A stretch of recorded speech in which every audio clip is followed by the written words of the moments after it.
ನಮಸ್ಕಾರ ಸ್ನೇಹಿತರೆ. ಕಳೆದ 3-4 ತಿಂಗಳುಗಳಿಂದ ಅನ್ನಭಾಗ್ಯ ಹಣ ಬಂದಿಲ್ಲ ಎಂದು ಬೇಜಾರಿನಲ್ಲಿದ್ದ ಜನರಿಗೆ ಕೊನೆಗೂ ಕೂಡ ಸರ್ಕಾರ ಒಂದು ಗುಡ್ ನ್ಯೂಸನ್ನು ನೀಡಿದೆ. ಹೌದು ಸ್ನೇಹಿತರೆ, ನಮ್ಮ ಕರ್ನಾಟಕ ಸರ್ಕಾರದ ಮುಖ್ಯ ಯೋಜನೆಯಾಗಿರುವ ಅನ್ನಭಾಗ್ಯ ಯೋಜನೆಯ ಹಣ ಇಂದು ಬಿಡುಗಡೆಯಾಗಿದೆ.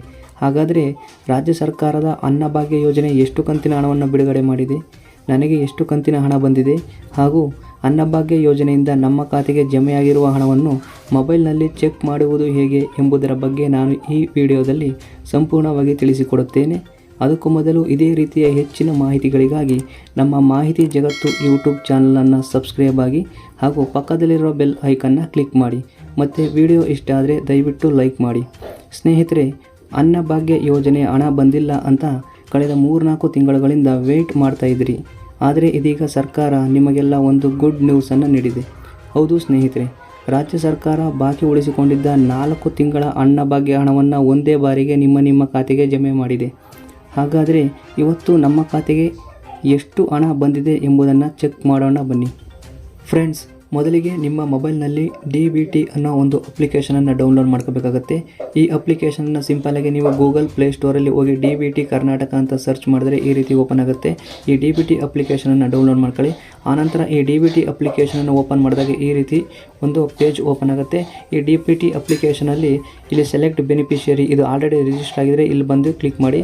ಅಥವಾ ನೀವು ಹೊಸ ಯೂಸರ್ ಆಗಿದ್ದರೆ new user click to register ಅಂತ ಆಯ್ತಲ್ಲ, ಅಲ್ಲಿ ಕ್ಲಿಕ್ ಮಾಡಿ. ಇಲ್ಲಿ ಎಂಟರ್ ಆಧಾರ್ ನಂಬರ್ ಅಂತ ಆಯ್ತಲ್ಲ, ಅಲ್ಲಿ ನಿಮ್ಮ 16 ಅಂಕಿಯ ಆಧಾರ್ ನಂಬರನ್ನು ಹಾಕಿ ಹಾಗೂ ಕೆಳಗಡೆ ಒಂದು ಬಾಕ್ಸ್ ಆಯ್ತಲ್ಲ, ಅದನ್ನು ಕ್ಲಿಕ್ ಮಾಡಿ ಗೆಟ್ OTP ಅನ್ನೋದನ್ನು ಕ್ಲಿಕ್ ಮಾಡಿ. ಆನಂತರ ನಿಮ್ಮ ಆಧಾರ್ ಕಾರ್ಡ್ಗೆ ಲಿಂಕ್ ಆಗಿರುವ ಮೊಬೈಲ್ ನಂಬರ್ಗೆ ಒಂದು OTP ಬರುತ್ತೆ. ಆ OTPನ ಹಾಕಿ ಆನಂತರ 4 ಅಂಕಿಯ ಸೆಕ್ಯೂರ್ MPIN ಕೇಳುತ್ತೆ. ಆ MPIN ನೀವು ಅಲ್ಲಿ ಟೈಪ್ ಮಾಡಬೇಕಾಗುತ್ತೆ. ಇಲ್ಲಿಗೆ ನಿಮ್ಮ ರಿಜಿಸ್ಟ್ರೇಷನ್ ಅಂತ ಮುಗಿಯುತ್ತೆ ಅಂತ ಹೇಳ್ಬೋದು. ಫ್ರೆಂಡ್ಸ್, ನಾನು ಈಗಾಗಲೇ DBT ಅಪ್ಲಿಕೇಶನ್ನಲ್ಲಿ ಆಲ್ರೆಡಿ ರಿಜಿಸ್ಟ್ರೇಷನ್ ಆಗಿರೋದ್ರಿಂದ ನಾನು ಡೈರೆಕ್ಟಾಗಿ ಅಕೌಂಟನ್ನು ಲಾಗಿನ್ ಆಗ್ತೀನಿ, ನೋಡ್ಕೋಬೋದು. ಇಲ್ಲಿ ಸೆಲೆಕ್ಟ್ ಬೆನಿಫಿಷರಿ ಅನ್ನೋದಿದೆಯಲ್ಲ, ಅದನ್ನು ಕ್ಲಿಕ್ ಮಾಡಿ. ಆನಂತರ ನೀವು ಯಾರ ಆಧಾರ್ ನಂಬರ್ನಲ್ಲಿ ಅಕೌಂಟನ್ನು ಕ್ರಿಯೇಟ್ ಮಾಡಿದಾರೋ ಅವರ ಹೆಸರು ಇಲ್ಲಿ ಬರುತ್ತೆ, ಅದನ್ನು ಕ್ಲಿಕ್ ಮಾಡಿ. ಆನಂತರ ನೀವು 4 ಅಂಕಿಯ MPIN ಹಾಕಬೇಕಾಗಿರುತ್ತೆ. ನೀವು ಸೆಟ್ ಮಾಡಿರೋ 4 ಅಂಕಿಯ MPIN ಇಲ್ಲಿ ಹಾಕಿ. ಆನಂತರ ಇಲ್ಲಿ ಲಾಗಿನ್ ಅಂತ ಇದೆಯಲ್ಲ, ಇದನ್ನು ಕ್ಲಿಕ್ ಮಾಡಿ. ಇದನ್ನು ಕ್ಲಿಕ್ ಮಾಡಿದ ನಂತರ ಇಲ್ಲಿ DBT ಅಪ್ಲಿಕೇಶನದ್ದು ಮೆನು ಓಪನ್ ಆಗುತ್ತೆ, ನೋಡ್ಬೋದು. ಮೊದಲದು ಪೇಮೆಂಟ್ ಸ್ಟೇಟಸ್ ಅಂತ ಇರುತ್ತಲ್ಲ, ಅದನ್ನು ಕ್ಲಿಕ್ ಮಾಡಿ. ಅದನ್ನು ಕ್ಲಿಕ್ ಮಾಡಿದ ನಂತರ ಈ ರೀತಿ ಗೃಹಲಕ್ಷ್ಮಿ ಮತ್ತು ಅನ್ನಭಾಗ್ಯ ಸ್ಕೀಮ್ದು ಬೆನಿಫಿಷಿಯರಿ ಡೀಟೇಲ್ಸ್ ಓಪನ್ ಆಗುತ್ತೆ. ಇದರಲ್ಲಿ ಈಗ ನಾವು ನೋಡಬೇಕಾಗಿರೋದು ಅನ್ನಭಾಗ್ಯ ಸ್ಕೀಮ್ದು. ಈ ಅನ್ನಭಾಗ್ಯ ಸ್ಕೀಮ್ ಅಂತ ಇದೆಯಲ್ಲ, ಇದನ್ನು ಕ್ಲಿಕ್ ಮಾಡಿ. ಕ್ಲಿಕ್ ಮಾಡಿದ ನಂತರ ಈ ರೀತಿ ಪೇಜ್ ಓಪನ್ ಆಗುತ್ತೆ. ಮೇಲ್ಗಡೆ ನೋಡಿ ಬೆನಿಫಿಷಿಯರಿ ನೇಮ್ ಅಂತ ಇರುತ್ತೆ, ಅಲ್ಲಿ ನಿಮ್ಮ ಹೆಸರಿದೆ ಅಂತ ನೋಡ್ಕೊಳ್ಳಿ. ಆನಂತರ ಸ್ಕೀಮ್ ನೇಮ್ ಬಂದು ಅನ್ನಭಾಗ್ಯ ಸ್ಕೀಮ್ ಅಂತ ಇರಬೇಕು.